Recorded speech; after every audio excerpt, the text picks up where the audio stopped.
Well, hello. First, a caution. If you've studied accounting or have a great grasp of finance, you might find this video a little bit basic. But it's short, and the information is presented in a slightly different way, so you might find it interesting. On the other hand, if accounting has always been something mysterious or even frightening, this might be just what you need. Every profession has its own language.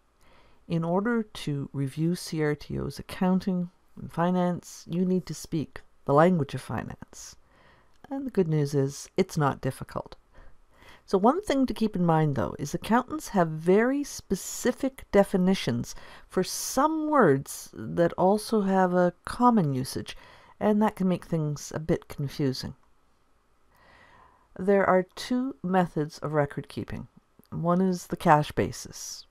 Keeping records on the cash basis means you recognize revenue and expenses when the money is received or paid. However, accounting principles require the use of accrual accounting. The accrual basis looks at the economic activity rather than when the money changes hands. During the year, CRTO maintains its records on a modified cash basis because it's easier, and that's fine. And then at the end of the year, those records are converted to an accrual basis for reporting as required. You know, accountants don't really count things, but they do sort things.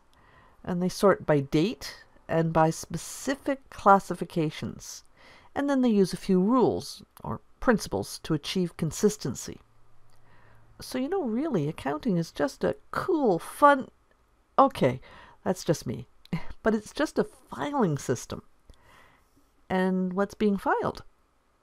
Well, not invoices or documents. It's economic activities. A fiscal year is an accounting period of 12 months. And so obviously it might be different than a calendar year. CRTO's fiscal year is March 1st to the last day of February. And let's think of a filing cabinet as representing a fiscal year. The accountant looks at a financial transaction and decides whether it belongs in this fiscal year or maybe the next. And accounting has 5 classifications to keep track of things. Really, that's it, 5. Let's think of them like drawers in a filing cabinet. One is for assets. And an asset is pretty much what you already think it is. But as I said, accountants provide a very formal definition.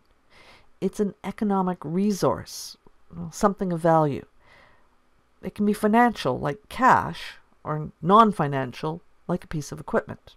And cash is the most common asset, and whether it's in a drawer or in the bank, it's still thought of as cash. And then there are liabilities. You probably think of a liability as something you owe.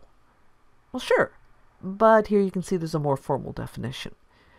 Note, it is a present obligation, legally enforceable. It's not something you can get out of easily. Of course, there's revenue. And whether you call it sales, income, or fees, it doesn't matter. You want to file it under revenue. And one thing to remember, revenue is recognized. That just means shown in the financial statements when it's earned.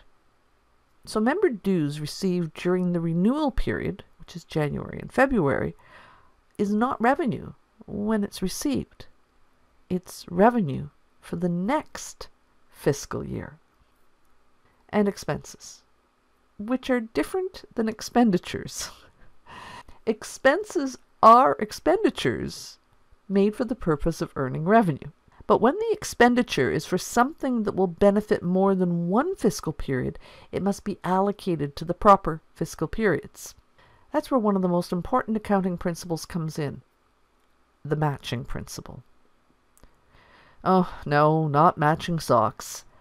It's matching expenses to revenue. So let's say that CRTO spent money to purchase a new computer.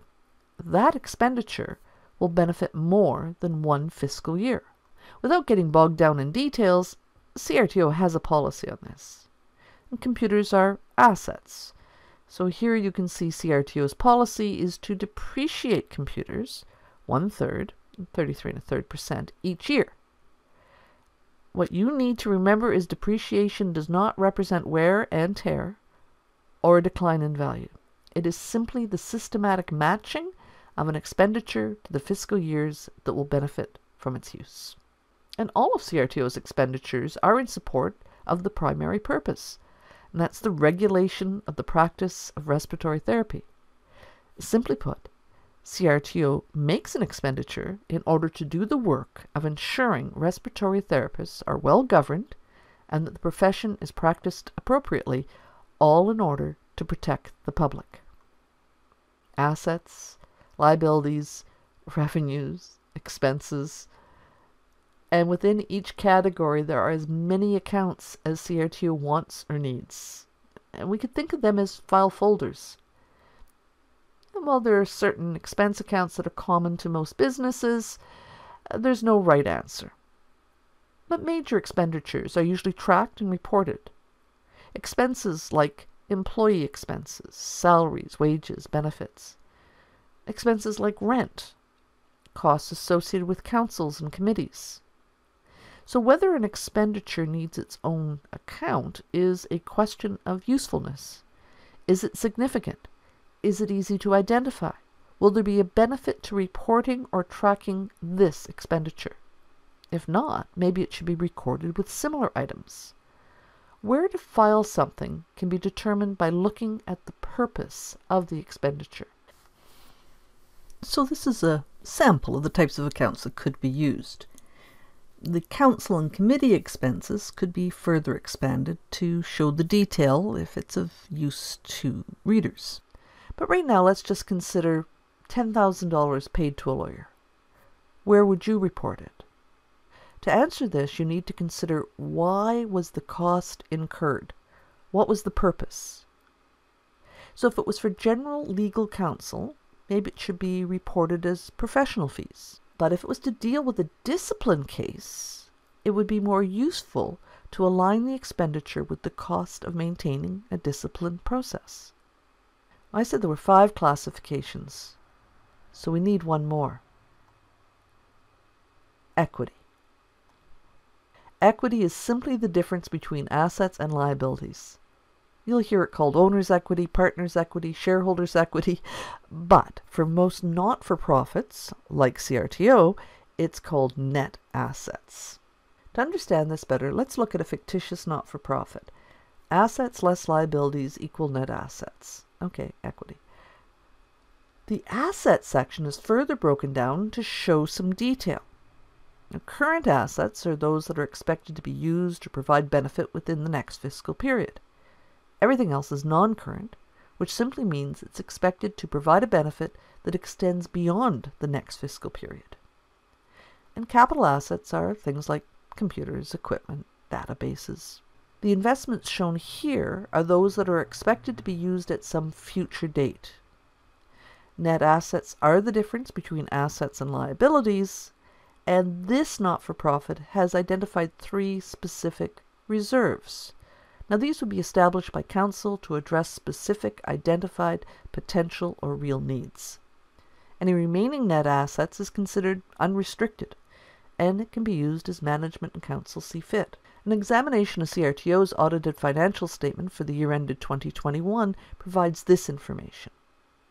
At that time, the Abuse Therapy Fund was set at $80,000. The General Contingency Fund was $500,000. The General Investigation and Hearing Fund was $150,000, and an amount was set aside for special projects. This is all a matter of policy, and those funds are not available without approval of council.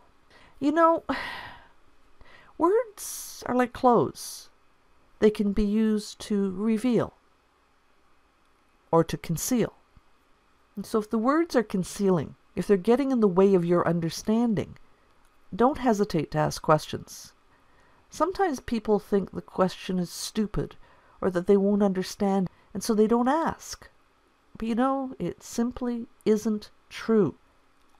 Ask. So really, that's it.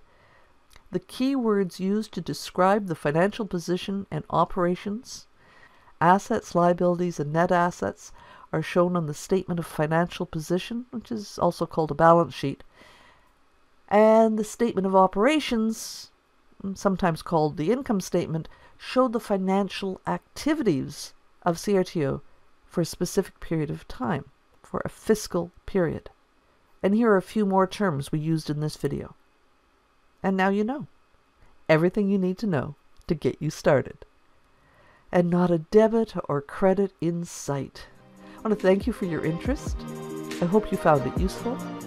And remember, stay curious, be brave, and speak up.